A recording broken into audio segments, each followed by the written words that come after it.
Hi, I'm Bill Julia. Today I'd like to talk about the subject of transposition, or transposing music from one key to another. Now the first question is, why would I want to do something like that? Well, let me just give you a quick example first of all. Here would be, I'll take a simple song like, Oh, Happy Birthday, in the key of F, in which it's normally played.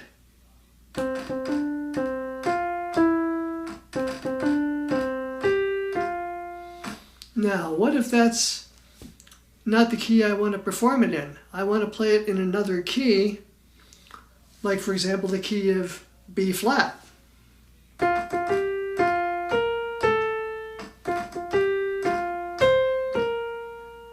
Now notice it's the same song in a different key. Because we hear music, for most people I should say, we hear music what's known as by what we call relative pitch. What note we start a song on or what key we do the song in usually does not matter to our enjoyment or appreciation of the song. No matter what key it's in, we can recognize the song for what it is because we hear pitches relatively or in comparison to each other. There are some people that have what's known as perfect pitch, where in other words I can play any note on a keyboard or an instrument and they can immediately name the note without reference to any other pitch or any other reference like a pitch pipe or anything like that. That will be the subject of another video, but I'll refer to the way most people hear music, which is through relative pitch, and most professional musicians as well. There are quite a few extremely talented professional musicians that do not have perfect pitch. Some do, but most don't. And usually that's not a problem. Okay, you can work around not having perfect pitch. So into transposition, first of all, why would we want to do it? One reason is some instruments, by their very nature, by the way they're designed, transpose. So if we want to play along with them, music has to be adjusted to fit, so it'll sound good. I learned this many years ago in my first actual band. We had a trumpet player in the band. So he had his music that had the melody for him and chords that I was going to play on the guitar. And so I started reading the chords above his music, and there was obviously something wrong. It sounded horrible. And then he finally explained to me that, well, the trumpet is called a transposing instrument. He was playing the standard B flat trumpet, which means when he plays what looks to him like a C on the music, it comes out sounding like a B flat. So in other words, when I play the note in the music, it'll sound like this. When he plays it, it sounds like this. So for this to work, obviously, one of us would have to transpose the music to make it work. So that would be one example of why transpositions are necessary. Another one is to fit the range of an instrument or a voice. As you may know, the human voice has a relatively limited range in compared to other instruments. For example, the piano. Having 88 notes, playing almost in any key is not a problem for the instrument itself. For the human voice, though, it is a problem because depending on your vocal range and, of course, whether you're male or female, that would have a bearing on what notes you could actually hit. So having a song in your vocal range is necessary for the best performance and the best sound. Trying to sing something too high or too low can not only sound bad, but often can have comical results. So we want to put a song in the appropriate key for the instrument or for the voice. Now, one word of warning before I go on to how this is actually done and the steps I would take to do it is there are a couple things we have to know ahead of time to do this properly or to do it with any degree of flexibility or confidence. We have to know the major scales thoroughly, and we have to know our intervals thoroughly. Now I'll explain what I mean by that. So for example, if we're talking about a major scale, you have to know the key signature and be able to spell the scale fairly quickly. Say, for example, somebody says the key of E flat. 3 flats, E flat, F, G, A flat, B flat, C, D, E flat.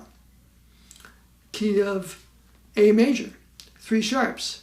A, B, C sharp, D, E, F sharp, G sharp, A. If there's any delay and an inability to do it that quickly, you're going to find you're going to have trouble doing any kind of transposition. So those would be the first things I would review and learn. And the same thing with intervals.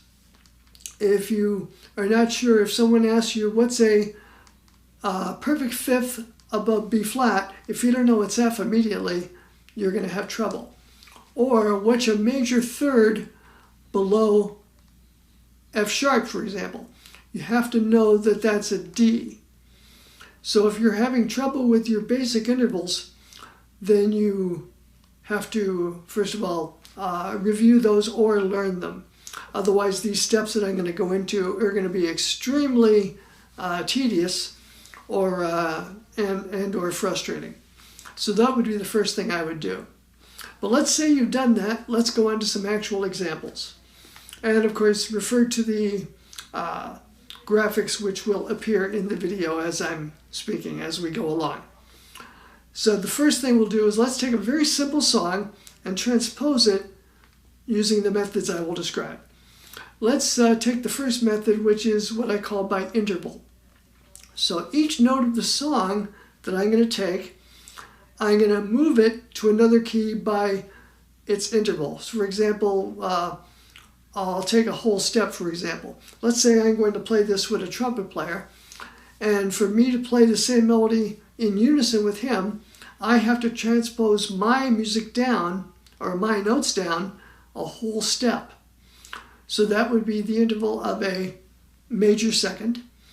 So let's take our song, let's take a simple example, like for example, Old MacDonald Had a Farm. Let's take the first a couple phrases of that. Goes like this, of course.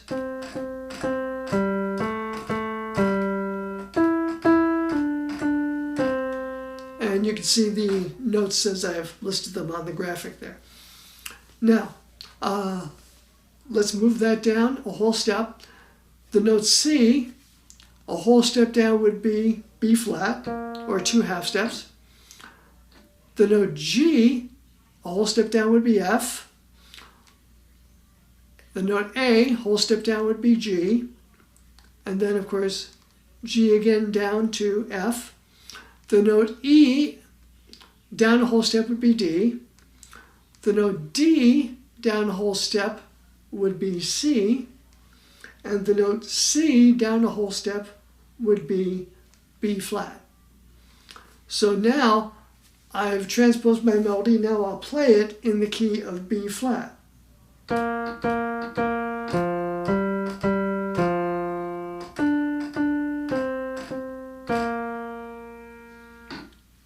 So that's my Old MacDonald in 2 different keys. Now let's say we want to transpose it to a key that's a little more challenging or a little farther away. Like for example, the key of A major. Okay, so I'm going to go from C to the key of A. Now what's the interval? Let's assume we're going to go up. So the interval from C to A is what's called a major sixth. So I have to know all my major sixth intervals basically. So I'll go through them. So the first note is C. Major sixth up is A. The next note is G. A major sixth up is E. The next note would be A. A major sixth up is F sharp. The next note is G. A major sixth up is E. Next note is E. A major sixth up is C sharp. Next note is D. A major sixth up is B. Next note is A. A major sixth up, or excuse me, next note is C. A major sixth up is A.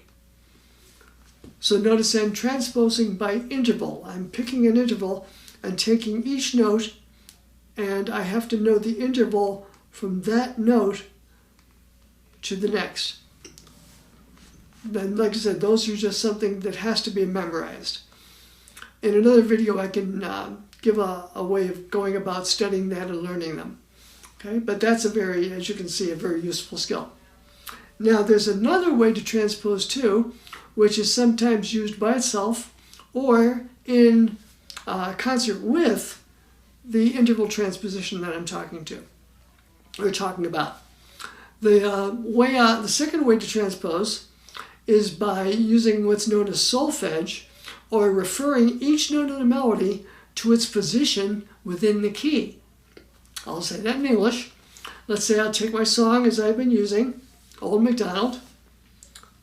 The first note in Old MacDonald is a C, and since I'm in the key of C and using the C major scale, which as you know is C, D, E, F, G, A, B, C, the first note of the C major scale is a C, that's 1.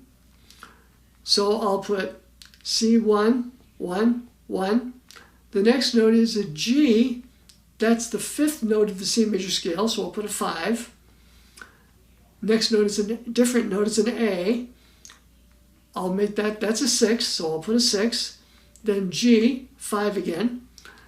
Next different note is an E, that's 3 in the key of C, C, D, E. E, so that would be 3, 3, 3.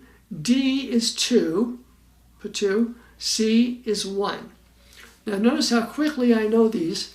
That's, as I said, a requirement for being able to do this with any degree of rapidity.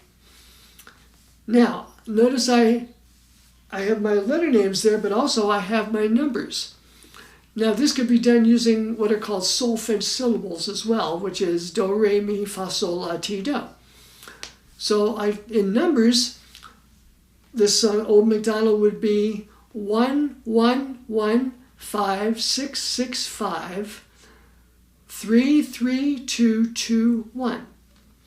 I won't go into the solfege in detail, but for those that understand solfege, I could do it in the syllables like this. Do, do, do, sol, la, la, sol, mi, mi, re, re, do. The principle is the same. The solfege, or the numbers, refers to the scale step in each key. So now, using those numbers, I can transpose that to any key. Let's say I want to transpose it to the key of E flat. Well, let's take a brief second and review the E flat major scale and its numbers. E flat, 3 flats of course, E flat, F, G, A flat, B flat, C, D, E flat. E flat is 1, F, G, A flat, B flat, C, D, E flat. So now E flat is 1, 1 is E flat, 5 is B flat, 6 is C, 5 is B flat, 3 is G, 2 is F, 1 is E flat. So now my song in the key of E flat sounds like this.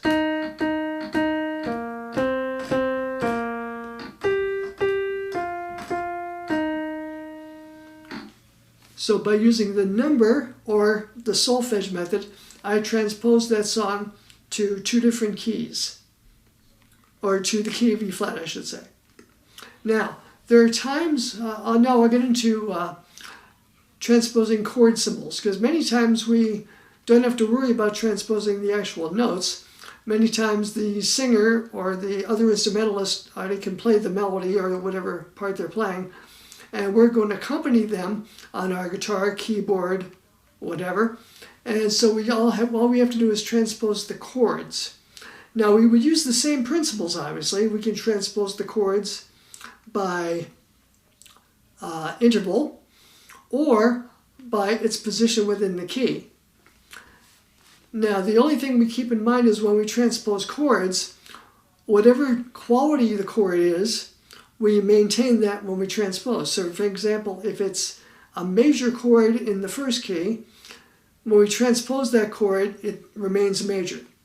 So if the first chord is a C major chord, if we're transposing it to E flat major, or to E flat, then the first chord is an E flat major chord as well. Or if we have the chord B flat minor 7. So we're transposing it to the key of a whole step up, let's say. Let's transpose it to C, so it's going to be a C minor 7. So we just keep the quality of the chord when we transpose it. Now let's take a more interesting example. Remember I said sometimes we have to combine these ways of analyzing chords, or these ways of transposing chords. Let's take a song, for example, a jazz song, which requires a little more challenging treatment. Many jazz songs, unfortunately, modulate in the middle of the song. So the song is moving along and you think it's in one key, then bam, it changes to a different key. Sometimes, several times within the same song. How do we transpose that? Well, I'll give you an example. Let's take the jazz standard, All the Things You Are. Okay, here's how I would think about transposing that. It's usually performed in the key of A flat concert, which means the first chord is a F minor. So the first thing we're going to do is I'll run through the chords, the first couple measures briefly, and describe what each chord is in its key, and then we'll modulate it to another key. So the first few bars of the song is the first chord is an F minor 7, B flat minor 7, E flat 7, A flat, or A flat major 7, and we're in the key of A flat basically, D flat major 7. Then the song modulates. The next couple chords are D minor 7, G7, C major 7. So the song actually changed key right in the middle of it. So the first thing we'll do is let's transpose this by its position in the key. So I'll start by our little analysis first. Okay, so let's assume we're in the key of A flat. So the first chord is F minor 7. That's the sixth chord in the key of A flat, because A flat, B flat, C, D flat, E flat, F, or F minor is the actual chord. So that's the sixth chord. The next chord is B flat minor. That's the 2 chord, A flat, B flat. The next chord is E flat 7. That's the 5 chord, A flat, B flat, C, D flat, E flat. The next chord is a D flat. That's the 4 chord, A flat, B flat, C, D flat. Then, as I said, it changes key. The next chord is actually a D minor. So it actually is the 2 chord in the key of C. So I'll finish my analysis, then I'll describe the little wrinkle we have here. So the next 3 chords are D minor 7, G7, C major 7. Now that's a 2, 5, 1 in the key of C. So basically how our analysis goes is 6 chord in the key of A flat, 2 chord in the key of A flat, 5 chord in the key of A flat, 5, 7 in the key of A flat, 1 chord in the key of A flat, 4 chord in the key of A flat, then in the key of C, 2 minor, 5, 7, 1. Now, how can we describe what's going on between the 4 chord of the key of A flat and the next chord? Is there some way we can describe that? Well, yes. Notice the D flat major 7 chord. The next key is a D minor. So all we have to do is go a half step up and then figure out what chord that is.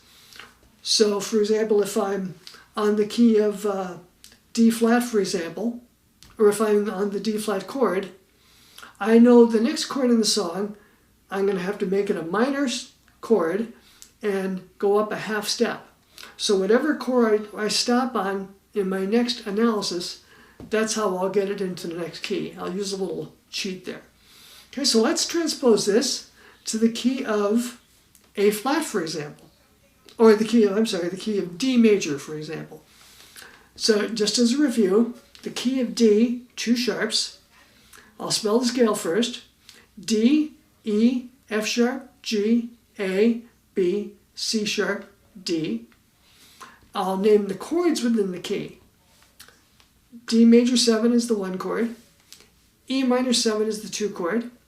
F sharp minor 7 is the 3 chord. G major 7 is the 4 chord. A7 is the 5 chord. B minor is the 6th chord. And C sharp half diminished would be the 7 chord, which we don't really need. Okay, so now let's go into our analysis here. We need the 6th chord in the key of D, which is B minor. We need the 2 chord in the key of D, which is E minor. We need the 5 chord in the key of D, 5-7, which is an A7. We need the 1 chord in the key of D, which is a D major or D major 7. Then we need the 4 chord in the key of D, which is a G major 7. Now we go up a half step and make it minor. So the next chord in the song is a G sharp minor chord. Now, as we described before, we said that that chord is the 2 chord. So we ask ourselves this question: of what key is G minor 7 the 2 chord? And the answer is the key of F sharp. So thus, the next 3 chords are going to be the 2 chord in the key of F sharp, which is G sharp minor 7, the 5 chord in the key of F sharp, which is C sharp 7, and then the 1 chord in the key of F sharp, which is F sharp major or F sharp major 7 in this case. So that's one way we can deal with the modulation in the middle of a song. We can figure out the interval between the chord in the previous key and the next chord, and then figure out the transposition to the new key. So that's one example of how to deal with more complicated transposition. I hope this has been a little bit more clear as far as transposing. I may do another video on the topic of transposing actual sheet music, but that's actually a little bit challenging. And many people, especially sometimes guitarists, unfortunately, do not read music well, if at all. So standard sheet music. Also another topic is people that sometimes will try to transpose music by ear. That's another factor, which gets more into ear training, which we'll deal with in another video. And also now there is one other thing to mention. Sometimes transposition is not a problem due to technology. So for example, most electronic keyboards that you can buy at whatever price range have some kind of transposition switch or menu built into them. In fact, I've even played church organs that have a switch for easy transposition built right into them. So I could play my music in whatever key and sight read it exactly as written, but the notes will come out in another key, which is great if I'm playing for a vocalist and I don't know ahead of time what key they need to sing a song in, or if a trumpet player or a French horn player shows up and I need to transpose music to fit their instrument. So those would be some examples of transposition. I hope this has been of some help. If you have any questions, any issues about what I said, if there's anything I've left out or needs to be clarified, please bring it up in the questions below, in the comments below, and I'll attempt to answer it either in the questions, comment section, or in another video. Thanks for watching. Have a great day.